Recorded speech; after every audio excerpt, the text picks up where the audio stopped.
नमस्कार। आपका स्वागत है सीसीएल प्लेटफॉर्म पर। अभी कुछ देर पहले मैंने कुछ कमेंट्स स्टडी किए थे और कुछ मैसेज भी स्टूडेंट्स के मेरे पास मिले थे। उनमें एक डायमेंशन को हमने स्टडी किया था। जो वो डायमेंशन थी मैं आपको बता दूं, वो थी इलेक्ट्रिक फील्ड की। Electric field intensity E vector की थी, जिसका फॉर्मूला होता है F upon Q. F upon Q की थी। तो वहां पे मैंने जो ये फोर्स था, इसकी जो डायमेंशन थी उसमें कुछ मिस्टेक थी। वो क्या थी? m1l1 t-2 होता है और मैंने वहां पे लिखा था t-1। तो वहां पे थोड़ा करेक्शन कर लेना, m1l1 t-2 upon a1 t1। तो यहाँ पे चार्ज a1 t1 की यूनिट थी, वो डायमेंशन थी। जब इस डायमेंशन को हम सॉल्व करते हैं तो होता है m1l1 t-3 a-1, इस तरीके से। ठीक है, वहां पे हमने ये t-1 कर दिया था, तो t-2 था आंसर में, यहाँ पे 3 हो गया। ये आपका करेक्शन था। वहां पे जाके आप बस आपको कुछ नहीं करना है, आपको उस 1 को 2 कर लेना है और यहाँ 2 को 3 कर देना है।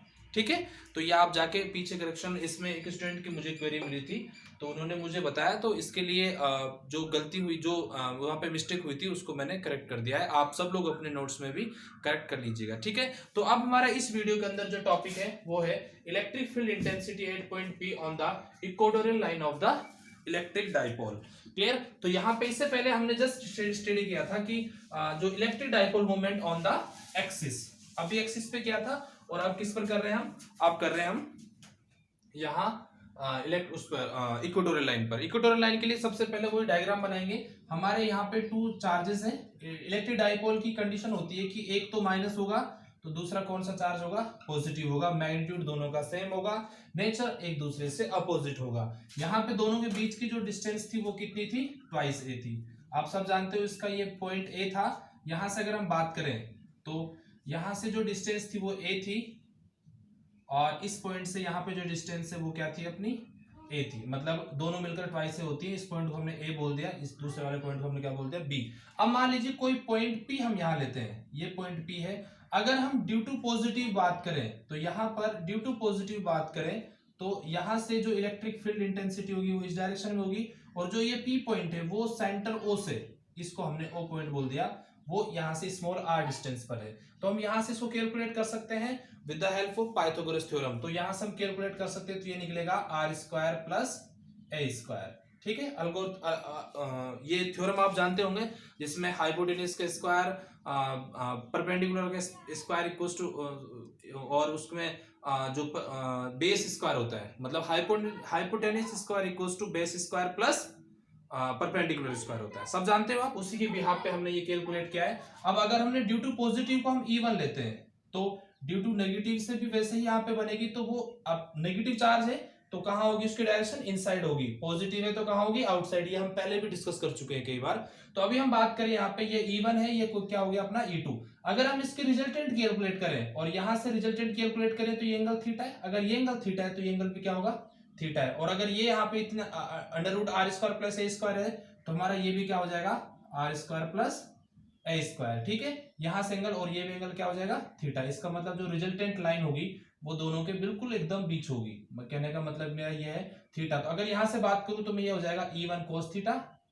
आप 11th क्लास में पढ़ चुके हो कि अगर कोई लाइन है, इसके साथ में अगर कोई यहाँ पे थीटा बनता है और अगर ये E है तो यहाँ पे क्या हो जाएगा? E cos theta. कहने का मतलब जो इसके कांटेक्ट में आती है उस समय से क्या बनता है? cos, और इसके जो जस्ट 90 पे, मतलब कि इसके परपेंडिकुलर होगी, उस पे क्या आ जाता है? साइन आ जाता है। सिमिलरली यहाँ पे क्या आ गया?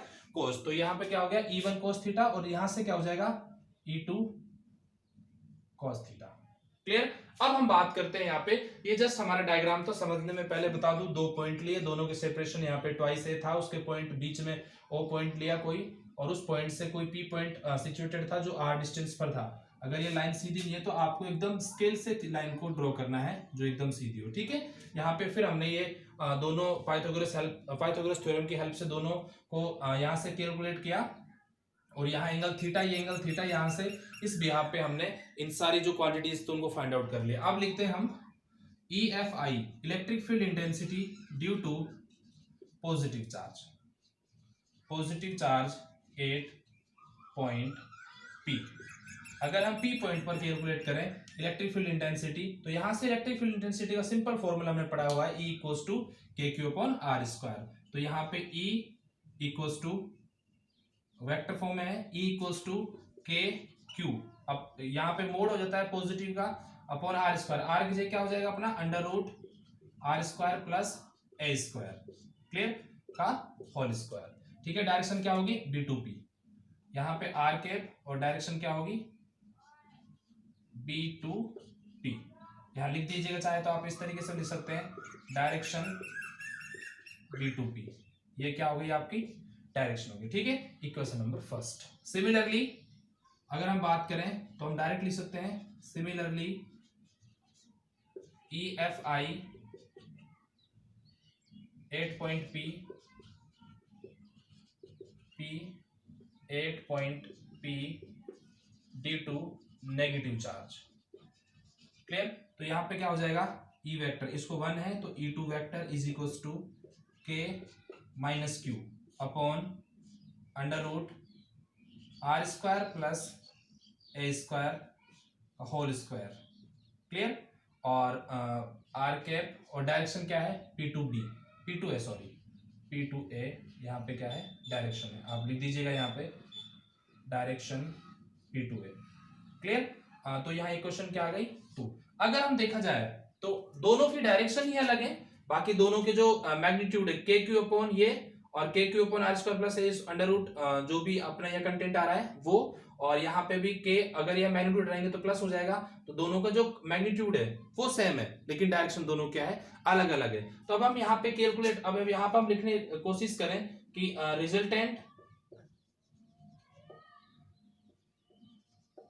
Resultant electric field intensity 8 point P।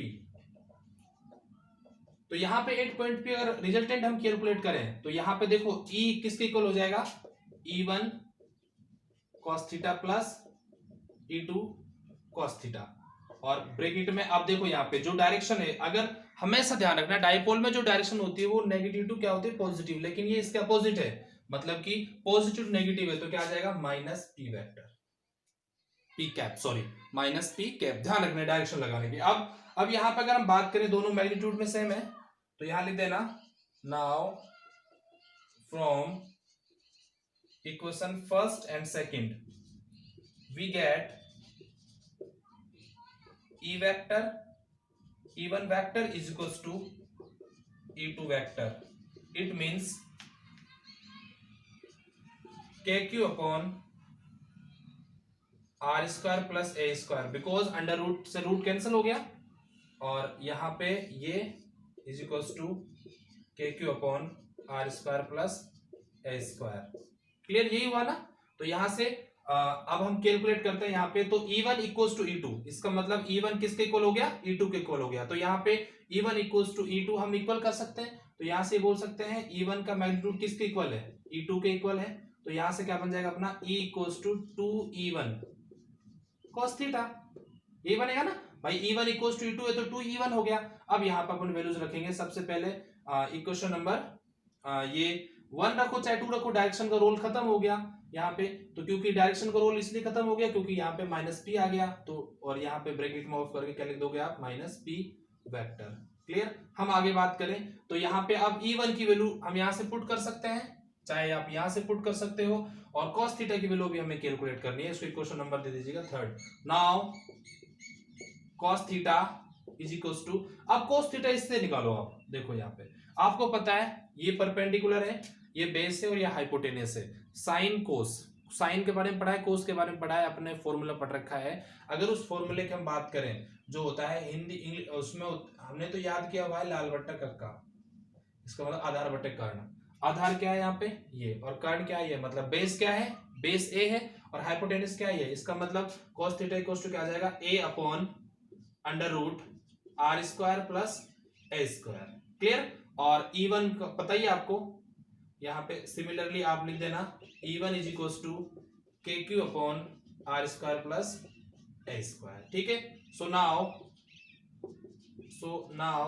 From equation 3rd, अगर हम इक्वेशन 3rd से हम बात करते हैं अब, तो इक्वेशन 3rd से क्या हो जाएगा वेक्टर इक्वल्स टू 2, E1 की वैल्यू पुट करो, E1 की वैल्यू क्या है K q upon r square plus ए स्क्वायर, और यहां पर जो दूसरी वैल्यू है किसकी cos थीटा की वैल्यू पुट करो a upon under root are square plus A square.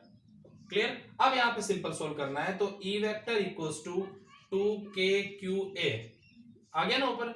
नीचे वाला सोल्व करो, ये अंडर रूट है, ये 1 है, तो अगर हम बात करें जैसे यहां से 1 और 1/2 तो 3/2 हो जाएगा, तो हो जाएगा are square plus A square, और यहाँ पे क्या जाएगा 3/2। कैसा है 3/2 में बता दूं, अंडर रूट घटाओगे तो हाफ पावर हो जाएगी, और यहाँ पे 1 पावर है, 1 प्लस हाफ कितना होता है, क्योंकि हमेशा ध्यान रखना जब भी कोई आप किसी चीज को मल्टीप्लाई करते हो, गुणा करते हो, तो उसको मल्टीप्लाई करते हो तो वहां पे जो पावर होती है उनका ऐड होता है, मतलब जो पावर होती है वो ऐड हो जाती है, मतलब जुड़ जाती है। तो यहां से हम अगर हम कैलकुलेट करें तो सिंप्लीफाई इसको कर सकते हैं आगे, तो ये 3/2 हो गया, और ये क्या हो गया ए स्क्वायर। अब यहाँ पे कंडीशन है, कंडीशन क्या है कि वही कंडीशन जो पहले लगाई थी, r is greater than, r is very greater than comparison a, it means a approx a is goes to 0। तो यहां से क्या हो जाएगा E vector equals to 2KQA upon क्या ए इक्वल्स टू 0 रख दिया, तो आर स्क्वायर इक्वल्स टू 3/2, 2 से 2 कैंसल, तो यहां से हमारा जो नेक्स्ट कंटेंट आता है वो आता है ई वेक्टर इक्वल्स टू KQ.2A। मैंने 2 को 2 मल्टीप्लाई में सारे, तो यहां लिख सकते हैं अपॉन आर क्यूब, और Q.2A क्या लिख सकते हैं अपन P। तो यहां से लास्ट जो टर्म्स बनती है हमारी, मैं यहां नहीं लिखकर उस टर्म्स को यहां लिख देता हूं, ठीक है, आपको दिख रहा होगा।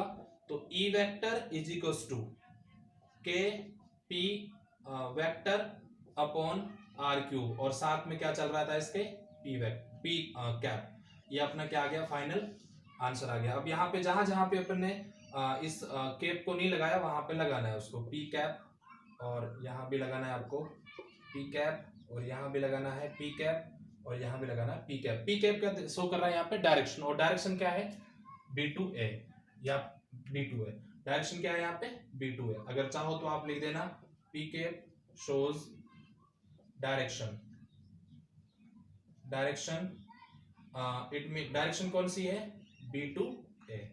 क्लियर, ये आपका फाइनल आंसर आ जाता है। अब यहाँ पे चाहो तो आप उसी बिहाफ पे जैसे हमने लास्ट टाइम उनको अलग अलग करके उनका कैलकुलेट किया था, आप वैसे यहाँ भी इनके डायग्राम बना सकते हो, ठीक है। तो इसके बाद लिखेगा above equation is represent that EFI 8 point P on the equatorial line of electric dipole. Clear. तो उसके बाद हमारा जो नेक्स्ट टॉपिक है हम उसकी ओर बढ़ते हैं, और वहां पे नेक्स्ट टॉपिक की ओर बढ़ते हैं, लेकिन नेक्स्ट टॉपिक से पहले हम इसके बारे में आप इसको नोट्स बना लेना, और उस नेक्स्ट टॉपिक जो बढ़ते हैं हम दोनों में कंपैरिजन करते हैं, किसमें इक्वेटोरियल और एक्सिस पर, वो देखना किस तरीके से करते हैं।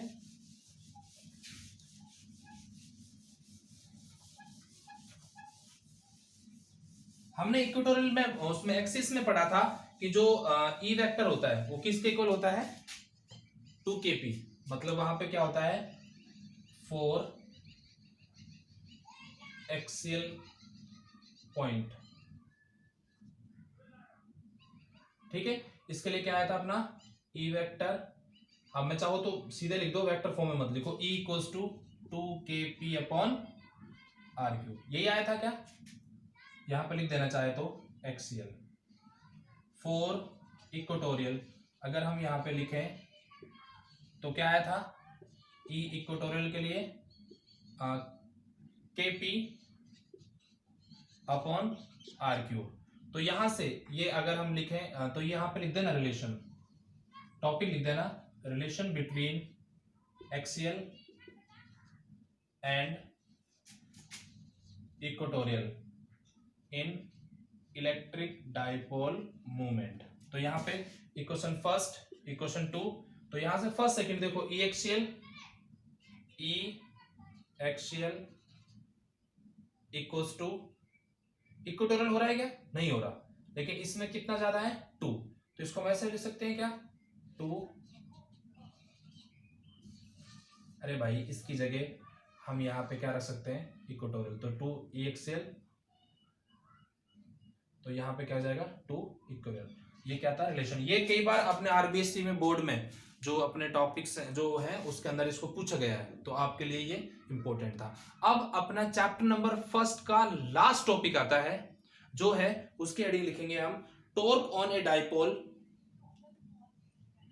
Torque on a dipole in a uniform electric field. देखना उसको ध्यान से।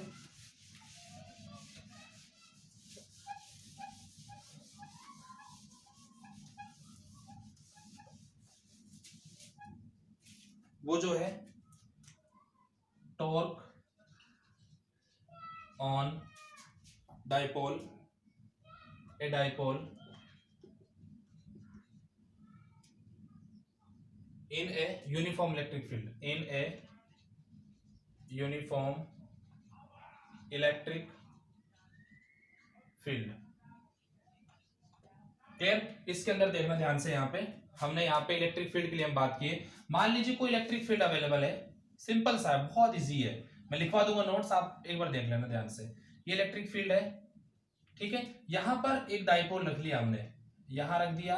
मान लीजिए यहाँ नेगेटिव है, नेगेटिव चार्ज है, और यहाँ क्या है, पॉजिटिव चार्ज है।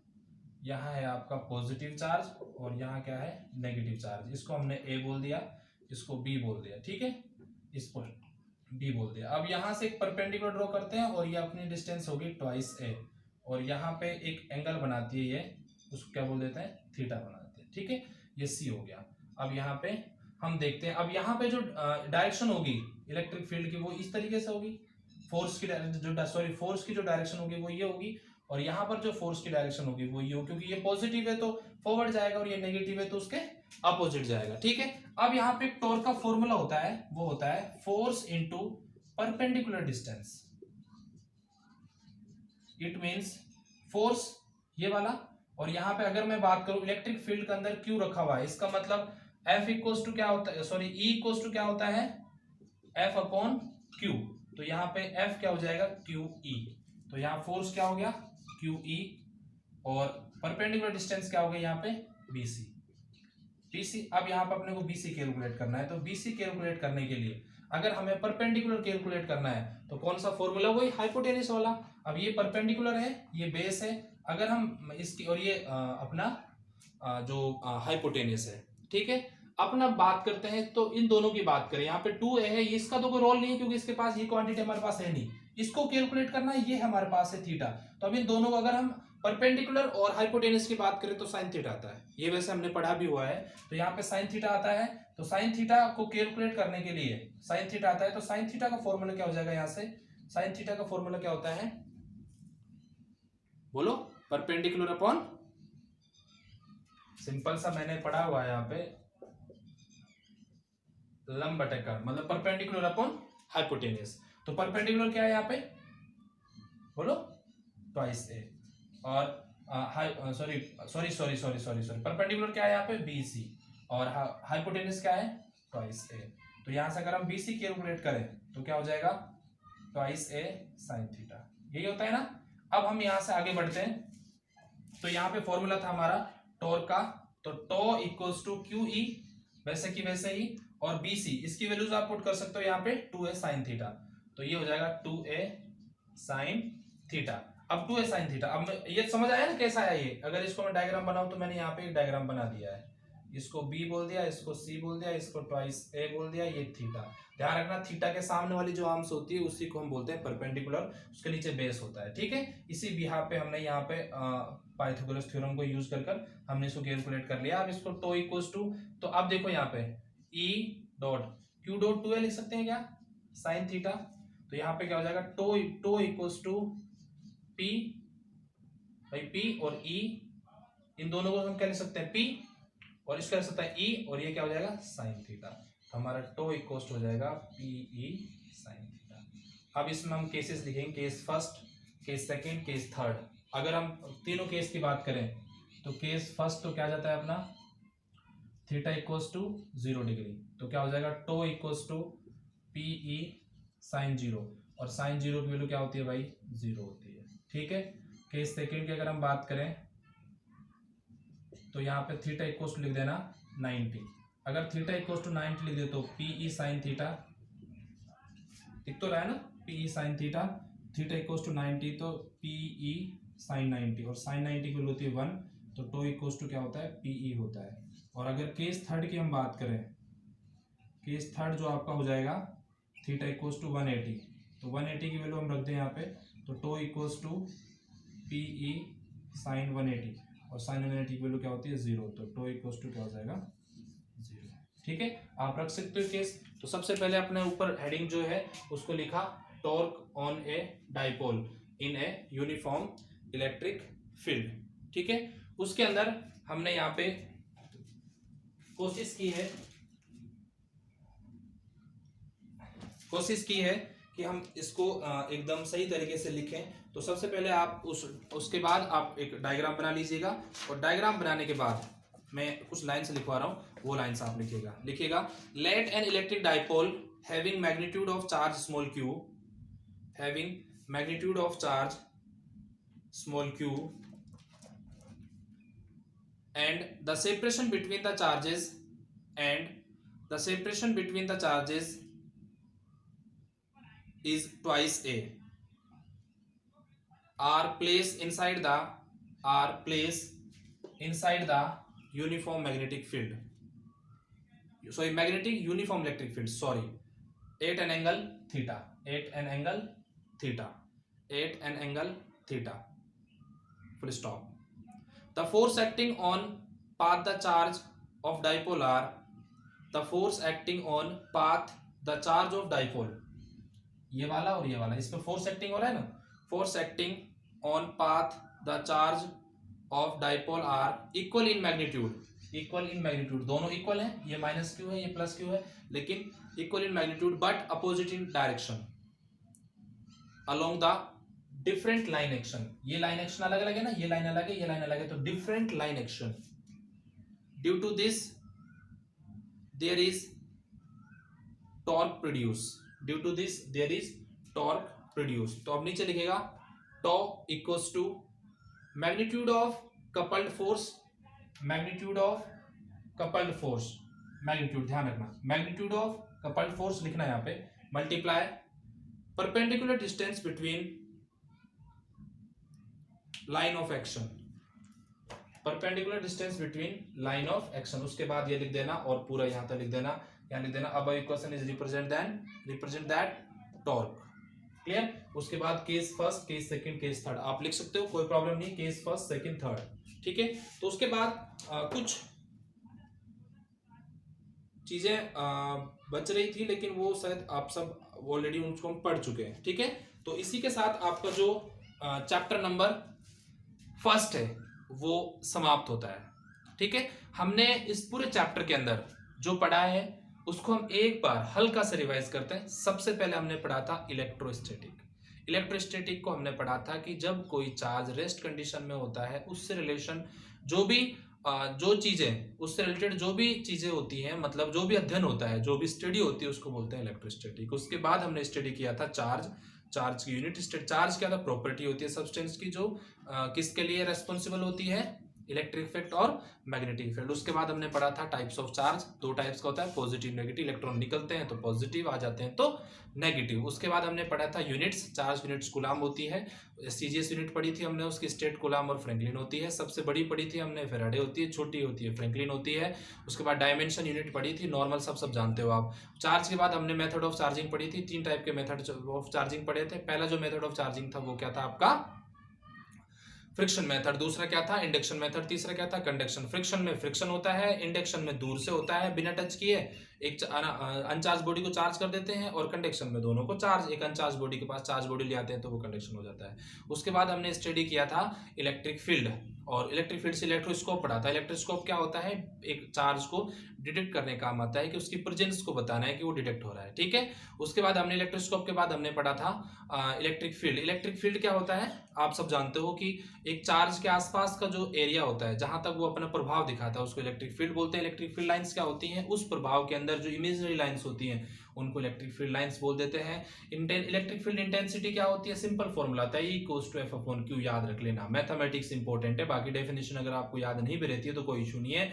आप ये कह सकते हो कि एक पॉइंट का अराउंड जो एरिया होता है, उसके अंदर अगर कोई दूसरे चार्ज को लेके आते हैं तो वो एक फोर्स को एक्सपीरियंस करता है, उसी को हम क्या बोलते हैं, इलेक्ट्रिक फील्ड। अब ज्यादा फोर्स एक्सपीरियंस करेगा तो ज्यादा इंटेंसिटी होगी, कम करेगा तो कम होगी, इसलिए उसका फॉर्मूला होता है E इक्वल्स टू F/Q। उसकी डायमेंशन और यूनिट अपने को पता थी, वहां पे हमने लिखी। उसके बाद हमने इलेक्ट्रिक फील्ड लाइंस को स्टडी किया था, उसकी प्रॉपर्टीज पढ़ी थी। और इलेक्ट्रिक जो फील्ड लाइंस की प्रॉपर्टीज थी वो थी हमारी कि कभी इंटरसेक्ट नहीं करती दो लाइंस, कभी लूप में नहीं होती, अगर कहीं पे कोई टेंजेंट खींचे तो वो उसकी डायरेक्शन को रिप्रेजेंट कर सकता है, और जो पॉजिटिव लाइंस वो अलग अलग होती हैं, पॉजिटिव नेगेटिव एक दूसरे से मैच भी हो सकती हैं। और उसके अलावा हमने प्रॉपर्टी ऑफ चार्जेस पढ़ी थी, उसमें एडिटिविटी ऑफ चार्ज पढ़ता है, एड चार्ज गेड होना, रिपेल जो लाइक चार्ज होते हैं वो रिपेल होते हैं, अनलाइक चार्ज एक दूसरे से अट्रैक्ट हो जाते हैं। उसके अलावा हमने वहां पे इनवेरिएशन ऑफ वेलोसिटी, मतलब कि अगर किसी चार्ज को आप लेके कहीं और जाते हो तो उस पर कोई प्रभाव नहीं पड़ता। उसके अलावा हमने कंजर्वेशन ऑफ चार्ज पढ़ा था कि चार्ज को ना खत्म किया जा सकता है ना ही बनाया जा सकता है, वो सिर्फ एक जगह से दूसरी जगह पर आप उसको क्या कर सकते हो, ट्रांसफर कर सकते हो, ठीक है। उसके अलावा हमने स्टडी किया था electric dipole moment. Electric dipole moment क्या होता है, कोई दो चार्ज होते हैं कोई दो पोलों पर, एक दोनों मैग्नीट्यूड में सेम होते हैं लेकिन डायरेक्शन दोनों की दोनों जो नेचर होती है वो क्या होती है, अलग अलग होती है। उसी इलेक्ट्रिक डाइपोल मोमेंट पढ़ा था।